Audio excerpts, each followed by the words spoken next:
भक्ति में सिद्ध अवस्था कब प्राप्त होती है? मित्रों, भक्ति कोई साधारण क्रिया नहीं है।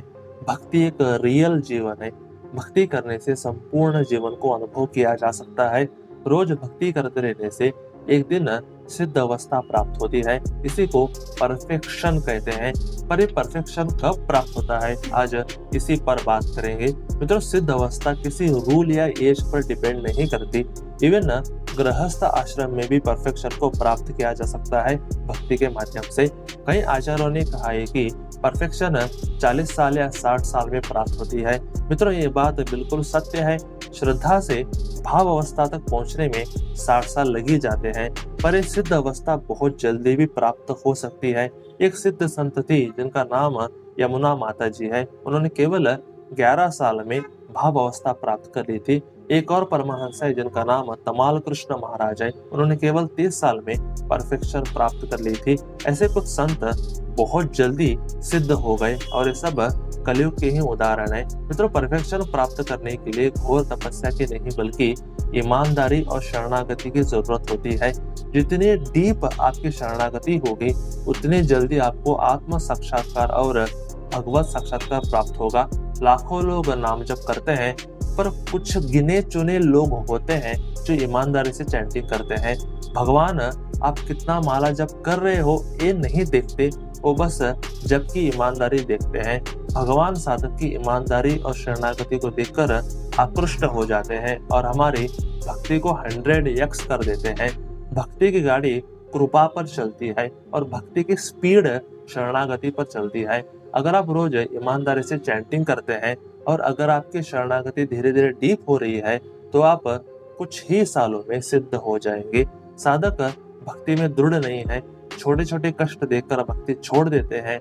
ऐसे लोग कई जन्मों के बाद सिद्ध बनते हैं।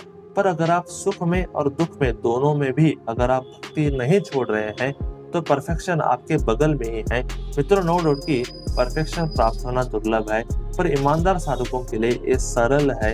जो सुख में और दुख में कभी भक्ति नहीं छोड़ता उसको ईमानदार साधक कहते हैं। और ऐसे ही लोग इसी जन्म में सिद्ध अवस्था प्राप्त करते हैं। भक्ति के 9 लेवल्स हैं। भाव अवस्था में पहुंचते ही गॉड रिलेशन और सोल रिलेशन दोनों एक साथ हो जाते हैं। भक्ति की शुरुआत श्रद्धा से होती है। श्रद्धा से ही व्यक्ति साधु संग करता है और भजन करने लगता है। भजन और साधु संग रोज करते रहने से अनंत निवृत्ति होने लगती है। इस स्टेज बहुत दुखदायी है, पर जो इस स्टेज में भी भक्ति नहीं छोड़ता वहीं आगे जा करके निष्ठा के लेवल में पहुंच जाता है। निष्ठा के लेवल में पहुंचते ही साधक अपने आप को स्ट्रांग महसूस करता है।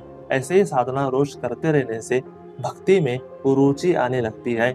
इस स्टेज में साधक बहुत साधना करता है क्योंकि उसको टेस्ट मिल रहा होता है।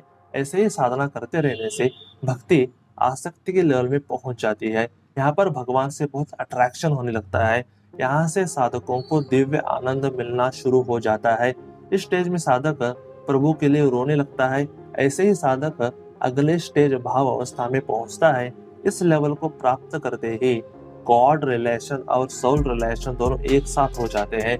इसी को परफेक्शन कहते हैं। ये अवस्था प्राप्त होते होते 30 या 40 साल लग ही जाते हैं। अगर आपकी शरणागति डीप है तो केवल 20 साल में ये प्राप्त हो जाएगा। ऐसे मित्रों, भाव अवस्था में साधक संपूर्ण परफेक्ट हो जाता है। इसके बाद प्रेम का लेवल है जो परफेक्शन को और डीप बनाता है। प्रेम की अवस्था हम धाम में ही अनुभव कर सकते हैं क्योंकि ये भौतिक शरीर बहुत घटिया क्वालिटी का है। ये प्रेम को संभाल नहीं सकता। ऐसे मित्रों, परफेक्शन की यात्रा श्रद्धा से आरंभ होती है और भाव अवस्था में कंप्लीट हो जाती है। नो डाउट की एक ही जन्म में यह अवस्था प्राप्त हो सकती है, पर परफेक्शन की यही कंडीशन है कि ये ईमानदारी और शरणागति की मांग करता है।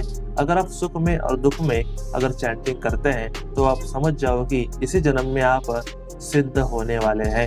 इसलिए जो लोग दुख में भक्ति नहीं करते हैं वे प्लीज थोड़ा कष्ट को सहन करते हुए भक्ति करें। कभी भी भक्ति ना छोड़े, यही परफेक्शन का सार है। तो आज के लिए बस इतना ही। हरे कृष्णा।